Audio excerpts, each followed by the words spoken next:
el secreto de poderlo todo en Él. Encontrando el secreto de poderlo todo en Él. Y quiero que leamos Filipenses 4, vamos a ir al versículo 10 y vamos a leer hasta el versículo 13. Amén.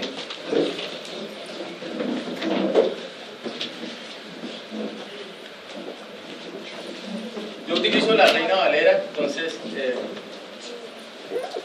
ahí lo lean ustedes en la nueva versión. Dice: en gran manera me gocé en el Señor de que ya al fin habéis revivido vuestro cuidado de mí, de lo cual también estabais solícitos, pero os faltaba la oportunidad.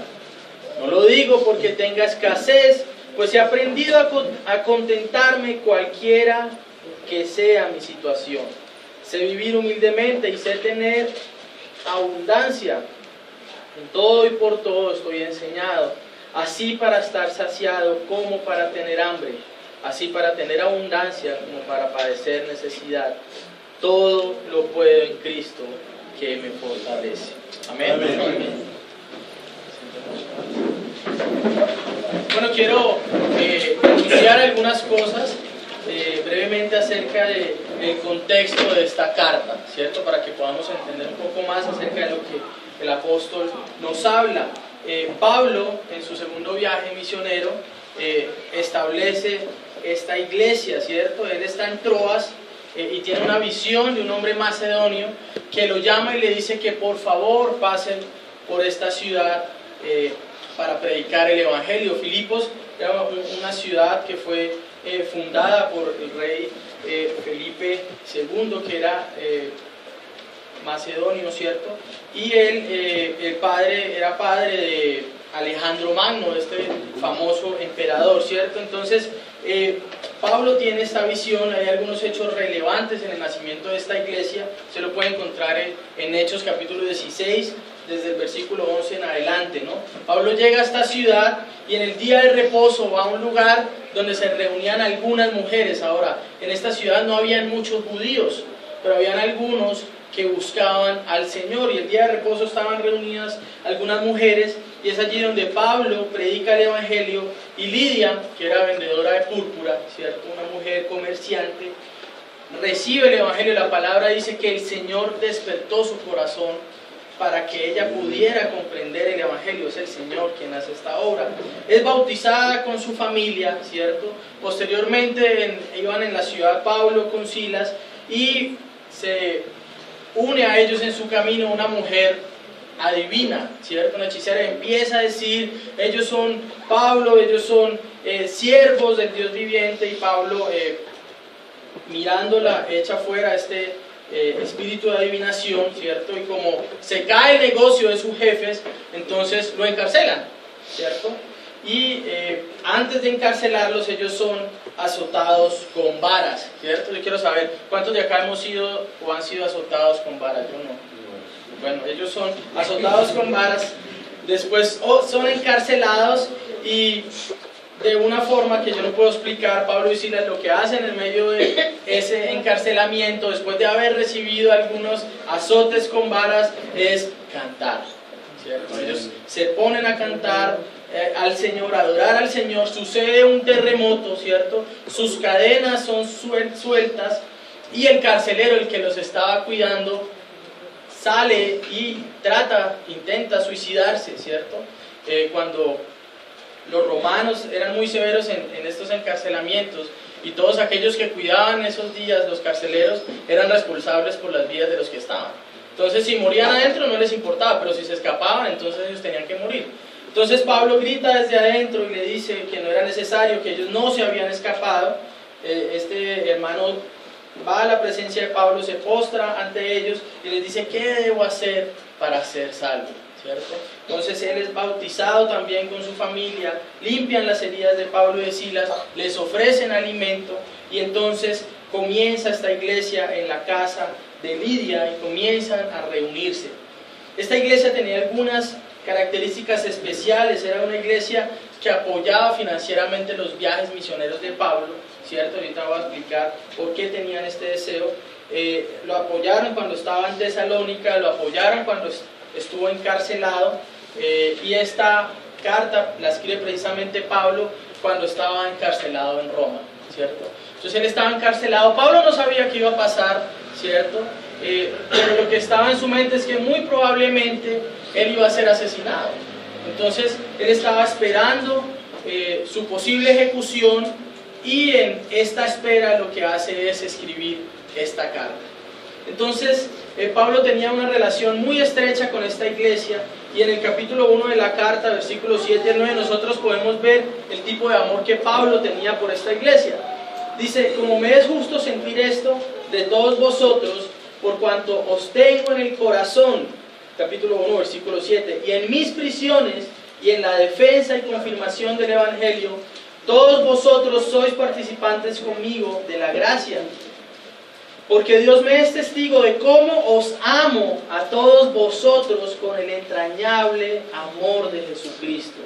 Y esto pido en oración, que vuestro amor abunde aún más y más en ciencia y en todo conocimiento. Pablo tenía un profundo amor por esta iglesia.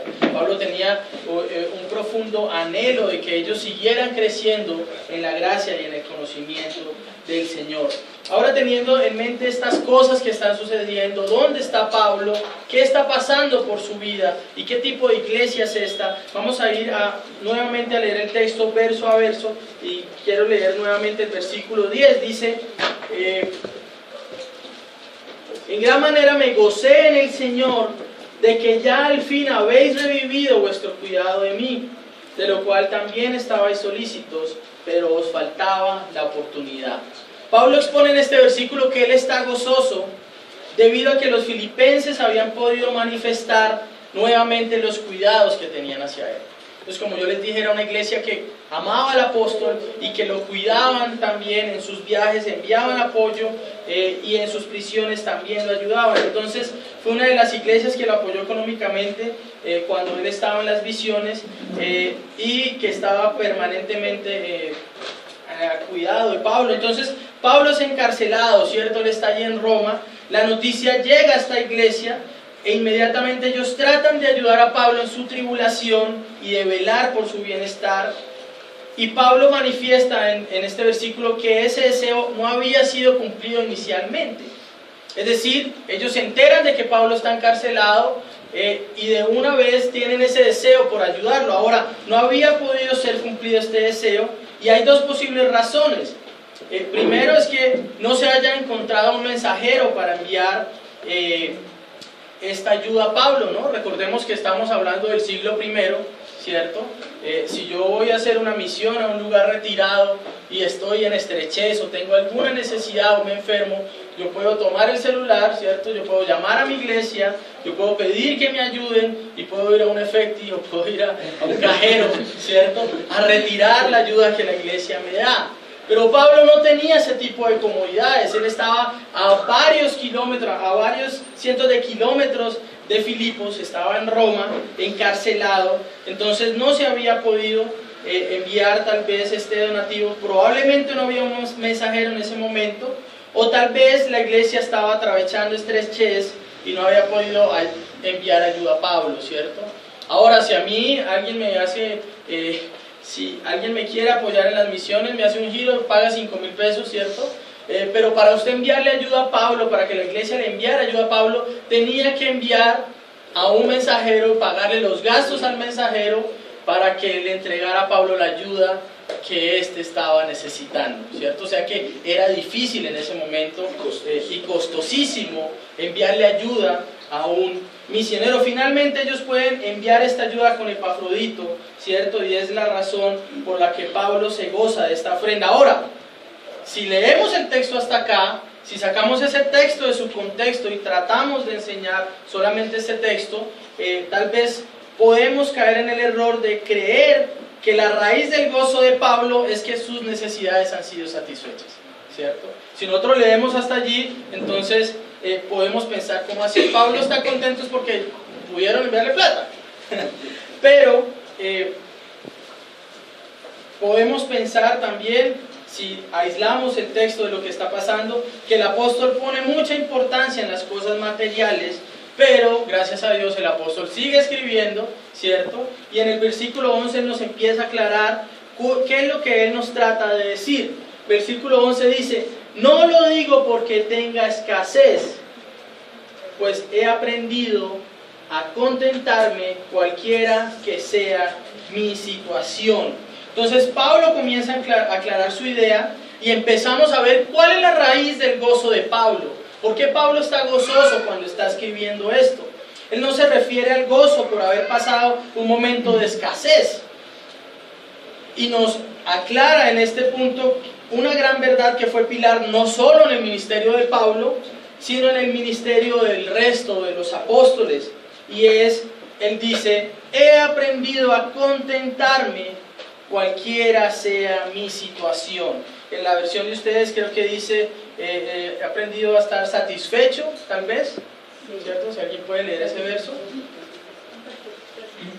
Versículo 11 en esa versión. No digo esto porque esté necesitado, pues he aprendido a estar satisfecho en cualquier situación en que me encuentre. He aprendido a estar satisfecho, ¿cierto? A mí me llama la atención, y cuando estaba leyendo esto, me llamaba la atención en la Reina Valera cuando usa esta palabra contentarse. Dice: no lo digo porque tenga escasez, pues he aprendido a contentarme, ¿cierto? Este verbo no es algo que nosotros utilicemos con mucha frecuencia hoy día, ¿cierto? Yo no llegué a la iglesia y le dije al pastor Héctor, siento un fuerte contentamiento de volverlo a ver, ¿cierto?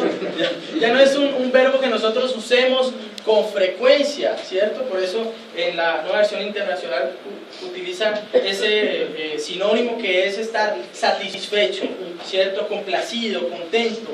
Entonces yo quise ver, bueno, entonces, ¿qué significa contentarse? ¿Qué significa el contentamiento? ¿Cierto? Y busqué en el diccionario para apoyarme, y también en el texto podemos encontrar algunos significados, y encontré que era satisfacer, ¿cierto? Bueno, que es el sinónimo que usa la Nueva Versión Internacional. Satisfacer el gusto o las aspiraciones de alguien o darle alegría. Darse por contento, quedar contento. Y dicho también de quienes estaban disgustados, es decir, que también es un sinónimo de reconciliación. Y también busqué satisfacer, porque yo dije, bueno, esa es la palabra que usa la Nueva Versión Internacional, entonces vamos a ver qué significa. Dice: deshacer agravio o ofensa, agradar, pagar enteramente lo que se debe. También dice que es hacer una obra que merezca el perdón de la pena debida. Entonces, quiero también que recordemos algo acerca de la vida de Pablo. Él había sido un fariseo, ¿cierto? Tenía gran conocimiento en la ley, fue perseguidor de cristianos y tiene un encuentro con el Señor. Es bautizado y decide el Señor enviarlo a los gentiles, ¿cierto? Después él empieza a hacer sus viajes misioneros y atraviesa diferentes pruebas de las que podemos ver en 2 de Corintios. Y finalmente también es encarcelado varias veces hasta que muere. Hermanos, lo que Pablo había vivido y visto le ha enseñado algo. Él puede tener contentamiento en su alma cualquiera que sea su situación.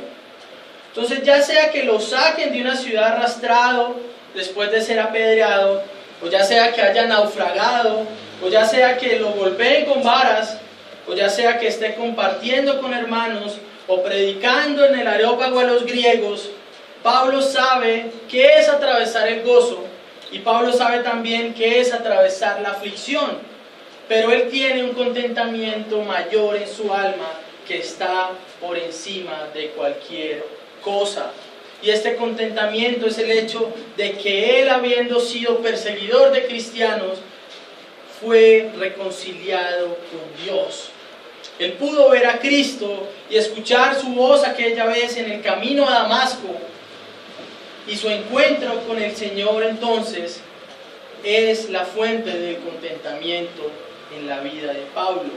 Ahora el apóstol entonces desarrolla un poco más esta idea del contentamiento o de estar satisfecho, y vamos a ver en el versículo 12 que él dice: sé vivir humildemente y sé tener abundancia. En todo y por todo estoy enseñado, así para estar saciado como para tener hambre, así para tener abundancia como para padecer necesidad. Y me gusta también acá como lo expresa la Biblia de las Américas, y quiero leerlo rápidamente también en esa versión. Y dice: sé vivir en pobreza y sé vivir en prosperidad. En todo y por todo he aprendido el secreto, ¿cierto? En la versión de ustedes dice: he sido enseñado, ¿cierto? Cuando usted aprende algo, ¿cierto? Hoy, ayer para usted esa cosa era algo secreto, ¿cierto? Cuando yo voy a la universidad, ¿cierto? Y aprendo algo en una clase que es totalmente nuevo para mí, el día precisamente anterior o la hora antes de yo entrar a esa clase, eso para mí era un secreto. Entonces Pablo habla de que él ha aprendido acá un secreto, que es estar contento o estar satisfecho cualquiera sea la situación, poder vivir bajo cualquier circunstancia. Ahora, ¿a qué circunstancias se refiere Pablo? Él habla de algunas circunstancias negativas, hace una lista de circunstancias negativas y también hace un listado de circunstancias ¿qué? Positivas o buenas. Entonces, voy a mirar primero qué circunstancias negativas habla el apóstol. Usted puede verlo conmigo en estos versos. Él dice que sabe vivir humildemente, o sabe también vivir ¿qué? En pobreza, ¿cierto? Habla de tener hambre y habla también de padecer necesidad, ¿cierto? Evidentemente el apóstol Pablo sabía que era vivir humildemente, sabía que era vivir en pobreza. Recordemos que Pablo era ¿qué? Perseguido por los romanos, perseguido por los judíos y también incluso perseguido por los falsos hermanos. O sea, hermanos, que todo el mundo quería matar a Pablo, ¿cierto? No había alguien que no tuviera algo contra él, así incluso no lo conociera. Entonces, en sus persecuciones, él fue llevado a atravesar situaciones de pobreza. Pablo sabía que era tener sed, que era tener hambre, que era el ayuno y el ayuno obligado, ¿cierto? Pablo sabía que era la desnudez. Tal vez usted a veces se levante en su casa y ¿qué me voy a poner hoy?, ¿cierto? Pero Pablo había atravesado situaciones donde él simplemente no tenía nada que ponerse y ni siquiera tenía tampoco nada puesto, ¿cierto? Entonces Pablo atravesó también la desnudez, los sufrimientos físicos, la tortura mental en las cárceles, y hace una breve descripción de su estilo de vida en 2 Corintios 4, versículos 7 al 12. Lo voy a leer rápidamente. Dice: pero tenemos este tesoro en vasos de barro, para que la excelencia del poder sea de Dios y no de nosotros, que estamos atribulados en todo, mas no angustiados, en apuros, mas no desesperados, perseguidos, mas no desamparados, derribados, pero no destruidos, llevando en el cuerpo siempre por todas partes la muerte de Jesús, para que también la vida de Jesús se manifieste en nuestros cuerpos. Porque nosotros que vivimos siempre estamos entregados a muerte por causa de Jesús, para que también la vida de Jesús se manifieste en nuestra carne mortal, de manera que la muerte actúa en nosotros y en vosotros la vida. Ese era el estilo de vida de Pablo, siempre entregado a muerte. Ahora, él sabía también que era tener hambre. Usted dice, pero bueno, de pronto yo he visitado personas en la cárcel, ¿cierto? Tengo familiares en la cárcel y pues ellos ahí, yo les llevo comida especial porque la comida que allá le dan es una comida normal. En las cárceles romanas, en muchas ocasiones, no les daban comida. Ellos no estaban obligados a alimentar a sus presos. Y no lo veían, no había, en esa época no habían derechos humanos, hermano. No había una convención de la ONU, ¿cierto? No había nadie que intercediera por los encarcelados o por los presos políticos o por los presos religiosos como hoy. Hoy encarcelan a alguien por nuestra fe y nosotros podemos elevar nuestra voz de protesta y el mundo puede hacer presión. No era así en el primer siglo. Ellos estaban encarcelados y una vez encarcelados podía pasar cualquier cosa. Por eso nosotros vemos que lo primero que hace el carcelero en Filipos después de sacar a Pablo y a Silas es curar sus heridas y después darles ¿qué? Alimento. ¿Quién sabe cuánto llevaba Pablo cuando este hermano le da alimento? Ahora, después dice Pablo que sabe también padecer necesidad. Usted sabe que la abundancia se tiene, se disfruta, pero la necesidad es algo que se padece. No es algo que se aguanta, es algo que se padece, es algo que está sobre la gente y que es algo duro, ¿cierto? Entonces, por lo general, en sus viajes, muchos de ellos en barco, ¿cierto? Nosotros vamos a decir, pero chévere la vida de Pablo, viajando, ¿cierto?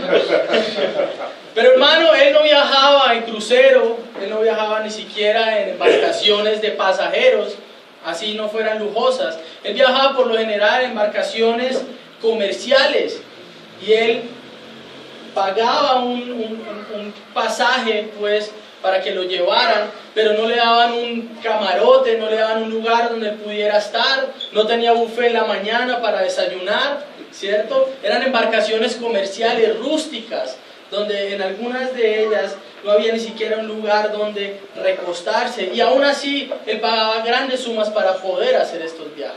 Entonces imagínese usted tener que hacer misiones, pagar un montón para llegar y tener que acostarse en el piso y no saber ni siquiera si va a poder comer. Este era el tipo de viajes y este era el tipo de circunstancias en las cuales Pablo sabía que era padecer necesidad. Circunstancias difíciles por las que Pablo atravesó y en las cuales él nos habla que aún en esas cosas puede tener contentamiento. Quiero leerles algunas circunstancias más para pasar ahora a las cosas buenas que Pablo también vivió. Segunda de Corintios 11 también nos habla de estas circunstancias. Si a usted de pronto no le han parecido circunstancias tan duras, vamos a ver este listado que nos hace acá. Segunda de Corintios 11, versículo 22, dice: son hebreos, yo también, son israelitas, yo también, son descendientes de Abraham, también yo. Son ministros de Cristo, como si estuviera loco hablo, yo más, en trabajos más abundantes, en azotes sin número, en cárceles más, en peligros de muerte muchas veces. De los judíos 5 veces he recibido 40 azotes menos uno. ¿A cuántos los han azotado al menos 2 veces? A poco, ¿cierto? 3 veces he sido azotado con varas, 1 vez apedreado, 3 veces he padecido un naufragio. ¿Cuántos han ido al menos por chalupa algún día? ¿Cuántos han navegado alguna vez en una embarcación pequeña? Si usted va de día, es chévere, se ve un paisaje. Ahora, ¿qué pasa cuando usted está de noche en medio del mar o en medio de un río? Nada se ve, ¿cierto? Y Pablo había sufrido naufragio. 1 noche y 1 día he estado como náufrago en alta mar, en caminos muchas veces, en peligros de ríos, peligros de ladrones, peligros de los de mi nación, peligros de los gentiles, peligros en la ciudad, peligros en el desierto, peligros en el mar, peligros entre falsos hermanos, en trabajo y fatiga, en muchos desvelos, en hambre y sed, en muchos ayunos, en frío y en desnudez. Además de otras cosas, lo que sobre mí se agolpa cada día, la preocupación por todas las iglesias. Incluso en medio de todas estas circunstancias difíciles, lo que había en el corazón de Pablo era la preocupación por todas las iglesias. Pablo no se preocupaba: ¿y será que hoy me tocará naufragar otra vez? ¿Será que hoy voy a comer algo? ¿No voy a comer algo? Él estaba pensando: ¿qué estará pasando en Corinto? ¿Qué estará pasando con mis hermanos efesios? ¿Qué estará pasando con mis hermanos filipenses? Ahora también hay unas situaciones en las que Pablo estaba enseñado a vivir. Entonces él dice: sé tener abundancia y sé vivir en prosperidad. Recordemos que antes de su conversión Pablo era un judío, ¿cierto? Enseñado por uno de los maestros más importantes de su época. Por eso podemos entender que Pablo no era un judío de clase baja, ¿cierto? Él sabía que era también tener comodidad, él conocía que era la prosperidad material, pero él acá no está hablando de atravesar esa prosperidad material, está hablando de una prosperidad de su alma, de tener paz con Dios. Y hay algunos momentos de gozo en la vida de Pablo que quiero nombrar, voy a nombrar específicamente 2. Uno está en Hechos capítulo 20, versículo 7. Porque a veces pensamos que Pablo solo tuvo aflicción, pero él tuvo muchos momentos también de gozo. Hechos capítulo 20, versículo 7. Dice: el primer día de la semana, reunidos los discípulos para partir el pan, Pablo les enseñaba, habiendo de salir al día siguiente, y alargó el discurso hasta la medianoche. Pastor, ¿ha predicado hasta la medianoche acá alguna vez? Ha empezado culto y lo ha terminado a las 2 de la mañana.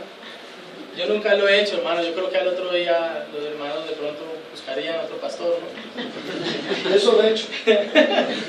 Y había muchas lámparas en el aposento alto donde estaban reunidos, y un joven llamado Eutico, que estaba sentado a la ventana, rendido en un profundo sueño, por cuanto Pablo disertaba largamente. Es decir, que esto a Pablo también le pasaba, ¿cierto?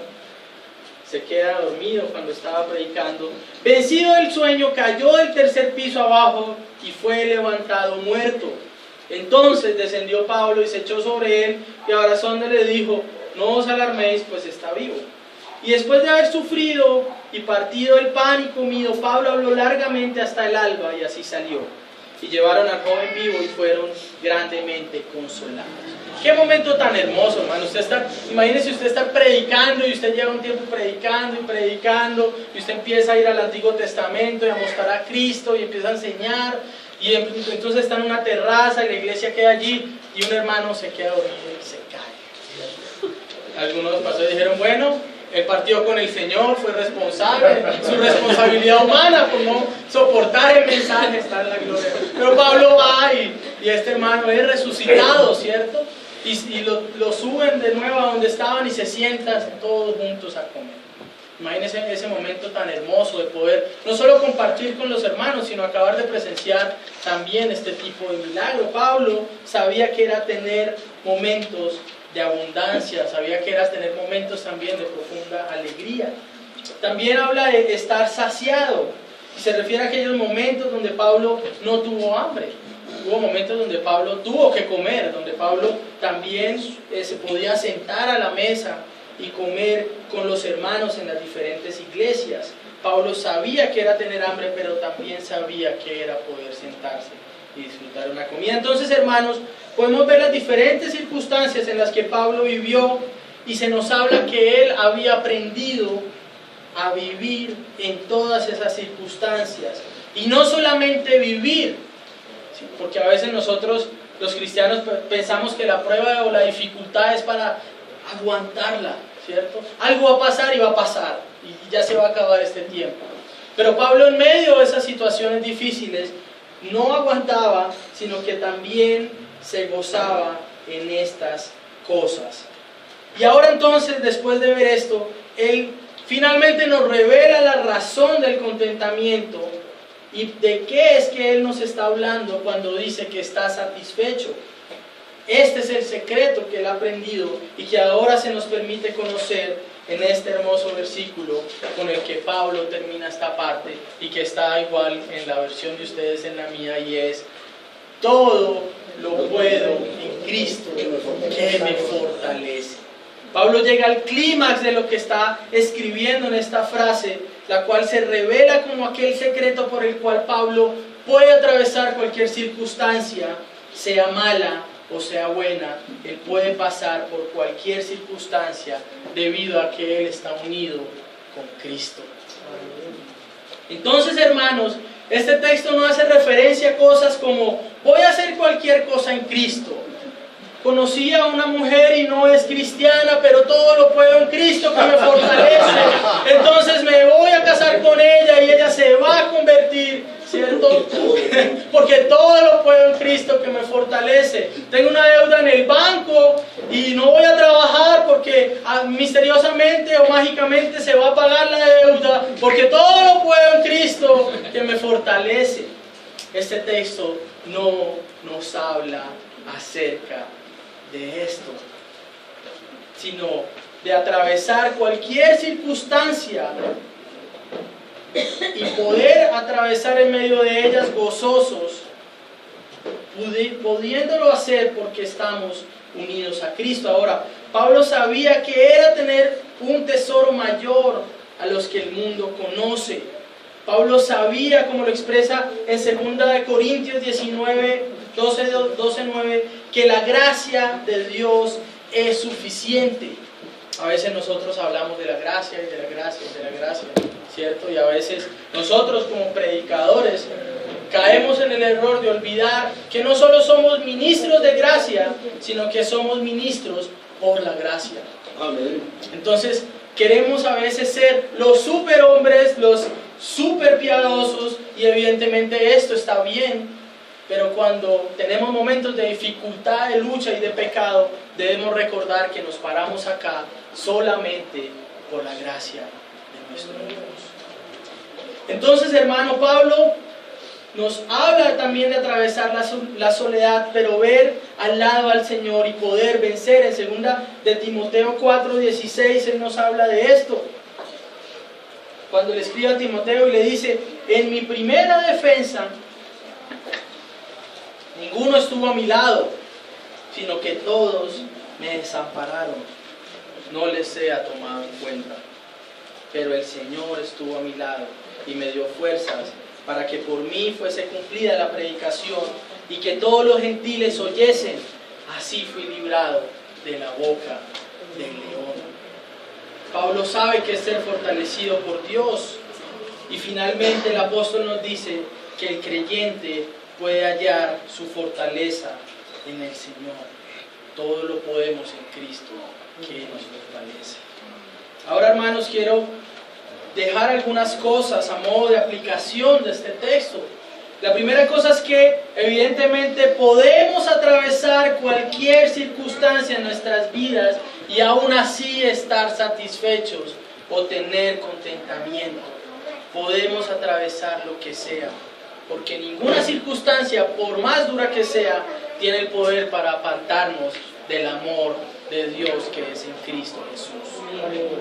La segunda cosa es que si pasamos por momentos de soledad, de tristeza, podemos tener la certeza, así como Pablo, de que Cristo va con nosotros, de que Él nos fortalece y que nada nos puede separar de su amor. También, hermanos, si atravesamos por momentos de abundancia, que no es mala, ¿cierto?, podemos levantar nuestras manos y darle gloria a Dios y reconocer que la mayor riqueza que poseemos es a Cristo. Es una riqueza que nadie puede comprar y que nadie merece recibir y que nosotros hemos recibido por gracia. Entonces, hermanos, los que no conocen a Cristo no pueden comprender cómo es posible que el cristiano permanezca confiado en la adversidad y humilde en la prosperidad. El impío no puede comprender cómo es posible esto. E incluso algunos hermanos que profesan la fe tampoco. Porque ven la prosperidad de Dios como algo que nos eleva por encima de los impíos y que nos haga predicarles por el hecho de que somos mejor que ellos. Porque somos más prosperados que ellos. Porque tenemos salud y ellos no. Pero la Escritura nos dice que nosotros somos también pecadores. Como decía Spurgeon, nosotros no le estamos dando a un mendigo pan, sino que le estamos diciendo dónde nosotros lo conseguimos. Entonces, hermanos, tenemos que poder atravesar por la adversidad y seguir gozosos, atravesar por la abundancia y aún ahí también ser humildes. Nuestra esperanza y fe son las que nos hacen ser luces de este mundo. ¿Qué pasaría, hermanos, si lo único que usted tuviera fuera Cristo? ¿Qué pasaría si todas aquellas cosas que a usted le dan seguridad se van? ¿Qué pasaría si usted perdiera todo lo que tiene y todos aquellos que pudieran ayudarlo en esta tierra también desaparecen? ¿Qué pasaría con su vida? ¿O qué ha pasado cuando has atravesado circunstancias duras? Tal vez tu ánimo ha bajado, tal vez reniegas contra el Señor. Acá Pablo nos dice que evidentemente todo lo podemos en Cristo que nos fortalece. Hermanos, debemos aprender de esta iglesia también. Debemos aprender de su generosidad, debemos aprender también del cuidado también que debemos tener por los pastores, de la oración permanente por el pastor. Evidentemente, como decía ahorita, estamos parados acá gracias a la providencia y a la gracia de nuestro Señor. Pero detrás del púlpito y de los que estamos ahí también hay debilidad, también hay aflicción. y el Señor nos fortalece, pero es deber nuestro como cuerpo de Cristo también orar por aquellas personas que el Señor ha puesto. Quiero terminar y quiero leerles una cita del diario de David Brainerd, ¿cierto? Que fue un joven misionero que fue a los indios en Estados Unidos y que murió teniendo 29 años, ¿cierto?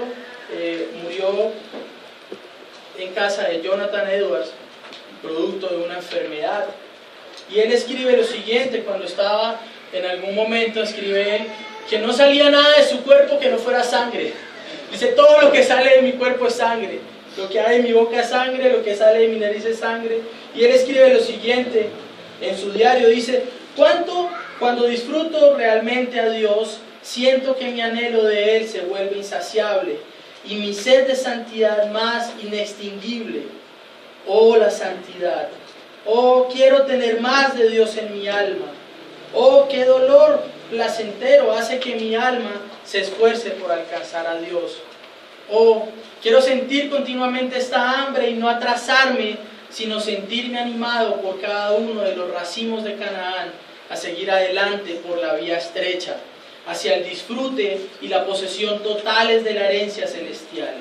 Oh, que yo nunca me atrase en mi caminar celestial. Hermanos, tenemos una riqueza mayor que la que el mundo pueda conocer.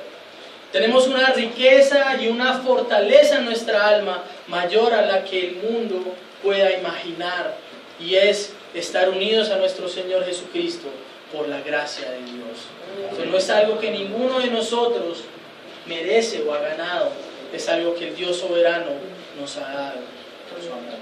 Amén.